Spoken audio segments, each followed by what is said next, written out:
Hello दोस्तों मैं आप सभी का अपने YouTube चैनल में स्वागत करता हूं और आज की इस वीडियो में हम कॉन्स्टिट्यूशनल लॉ का एक बड़ा ही महत्वपूर्ण केस डिस्कस करेंगे। लैंडमार्क केस है हिस्ट्री का जिसका नाम है Unni Krishnan versus state of Andhra Pradesh 1993।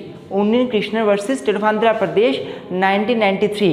मेरे दोस्तों इससे पहले हमने बहुत सारे केस लॉज के ऊपर वीडियो बनाई हुई है जो कि हमने अपने YouTube चैनल की प्लेलिस्ट केस लॉज के नाम से सारी वीडियोस वहां पे सेव कर दी हैं। तो प्लीज़ अगर आपने वो वीडियोस नहीं देखी हैं जाइए उन वीडियोस को ज़रूर देखिए।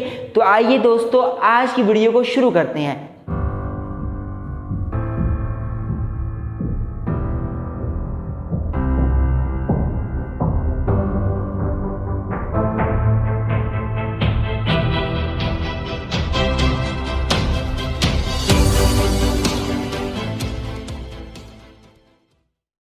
तो दोस्तों सबसे पहले केस के फैक्ट्स को जानेंगे कि केस के फैक्ट्स क्या थे।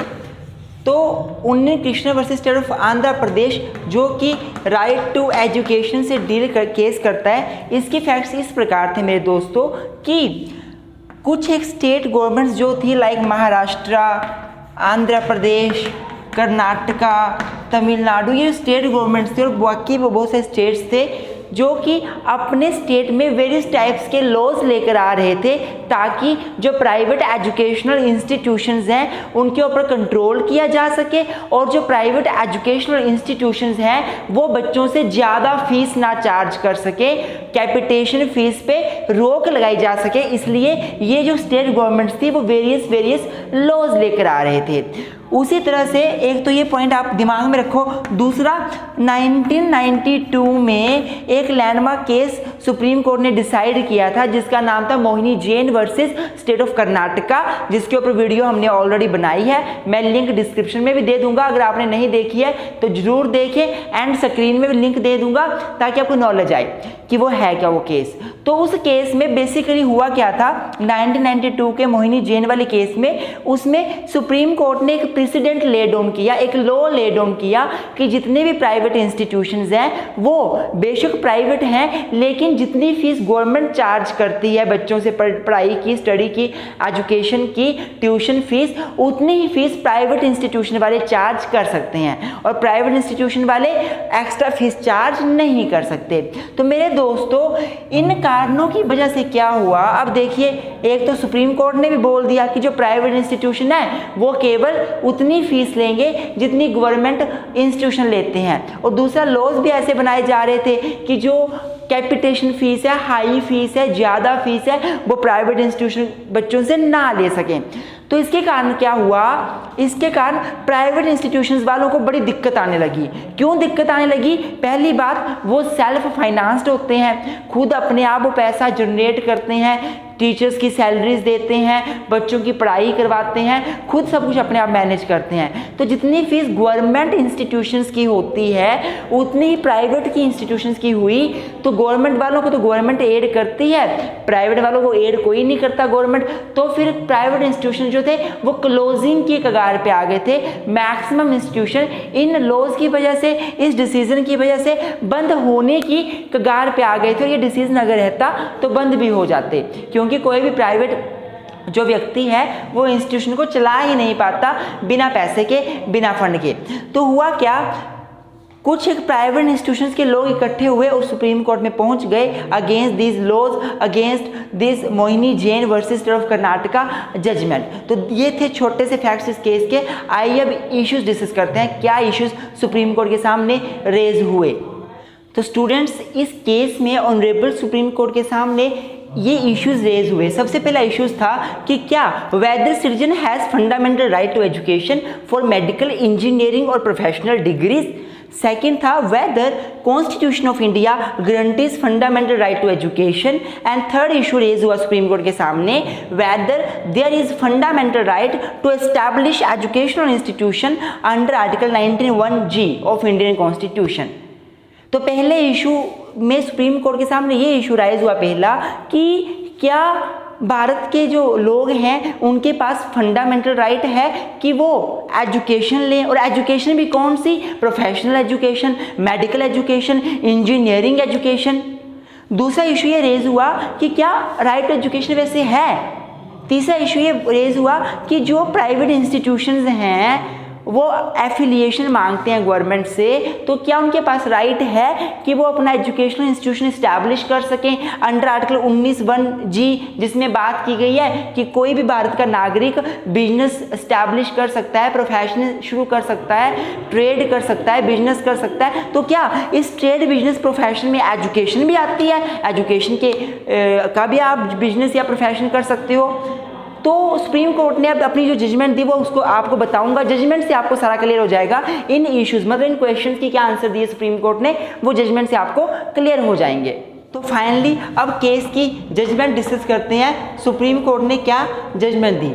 तो मेरे दोस्तों, सुप्रीम कोर्ट ने बोला कि जी हाँ, भारत के सभी नागरिकों के पास फंडामेंटल राइट टू एजुकेशन है। फंडामेंटल राइट टू एजुकेशन हमारे भारत में कहीं फंडामेंटल राइट के चैप्टर में एक्सप्रेसली नहीं दिया गया है, लेकिन जो आर्टिकल 21 है उसमें impliedly fundamental right to education दिया गया है। आपके नॉलेज के लिए बता दूं कि 1993 में जब केस डिसाइड हुआ उस टाइम पर हमारे कॉन्स्टिट्यूशन में फंडामेंटल राइट टू एजुकेशन नहीं था। राइट टू एजुकेशन बाद में 2002 में 86 कॉन्स्टिट्यूशनल अमेंडमेंट के बाद आर्टिकल 21A ऐड किया गया, फिर फंडामेंटल राइट टू एजुकेशन आया। उससे पहले फंडामेंटल राइट टू एजुकेशन हमारे पास नहीं था, लेकिन सुप्रीम कोर्ट ने बोल दिया कि इम्प्लाइडली कि सभी के पास फंडामेंटल राइट टू एजुकेशन है आर्टिकल 21 के अंदर। और साथ साथ आर्टिकल 45 का हवाला दिया यहाँ पे कि आर्टिकल 45 जो है 45 जो है आर्टिकल, जो directive principles of state policy की बात करता है, वो स्टेट के ऊपर ऑब्लिगेशन मेंटेन करता है कि उन्होंने बच्चों की एजुकेशन की तरफ ध्यान देना है, उनको एजुकेट करना है। एक तो बात सुप्रीम कोर्ट ने ये बोल दी।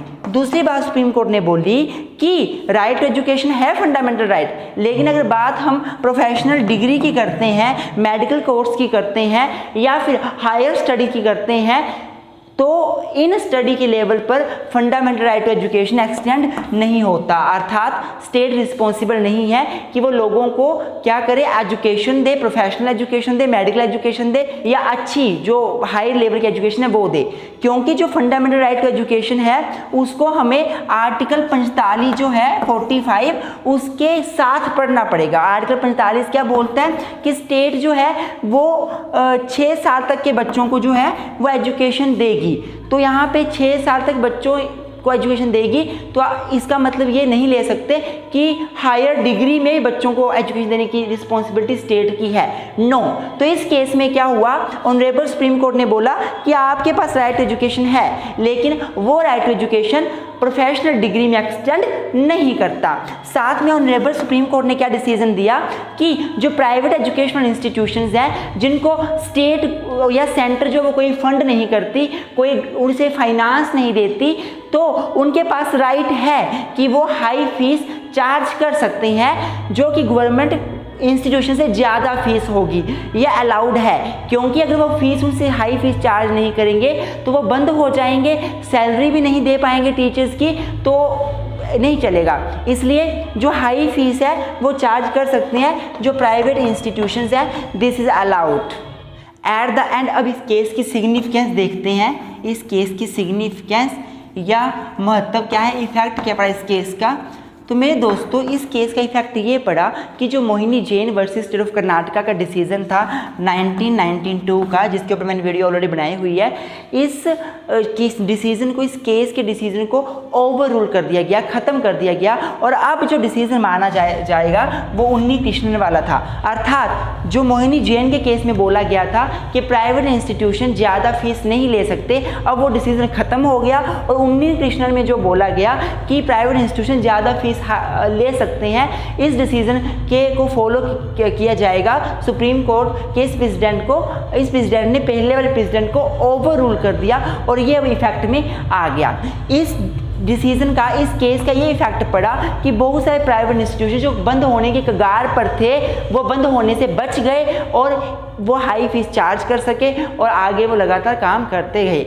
इस केस में मेरे दोस्तों ये भी बोला गया था कि जो एजुकेशन इंस्टीट्यूशंस हैं इस्टेब्लिश करने का राइट है लोगों को, भारत के निवासियों को, वो इस्टेब्लिश कर सकते हैं एक क्राइटेरिया फुलफिल कर कर। और ये हमारे आर्टिकल 19(1)(g) में जो प्रोफेशन वर्ड यूज़ किया गया है उसमें ये प्रोफेशन माना जाएगा, एजुकेशन इज़ ए प्रोफेशन, तो प्रोफेशन के अंडर ये आ जाता है। तो आपका फंडामेंटल राइट है कि आप एजुकेशन इंस्टीट्यूशन इस्टेब्लिश कर सकते हो। इसमें एक और बात बोली गई थी जो मैंने नहीं बताई, बड़ी महत्वपूर्ण बात है। इसमें बोला गया था कि जो directive principles of state policy हैं और जो साथ में हमारे फंडामेंटल राइट है पार्ट 3 और पार्ट 4 में दिए हुए जो आर्टिकल्स हैं वो दोनों आपस में कंप्लीमेंट्री एंड सप्लीमेंट्री हैं, दोनों आपस में एक साथ चलते हैं। फंडामेंटल राइट्स को हमें डायरेक्टिव प्रिंसिपल्स के साथ मिला के आगे चलाना पड़ता है और दोनों में कंप्लीमेंट्री और सप्लीमेंट्री प्रोविजंस दोनों आपस में हैं। तो ये सारी बातें इन केसेस में हुई। आई होप आपको आज की वीडियो अच्छी लगेगी। वीडियो अच्छी लगे तो लाइक करना ना भूलें, हमारी वीडियो को लाइक करें, सपोर्ट करें हमें। Thank you very much, keep supporting us.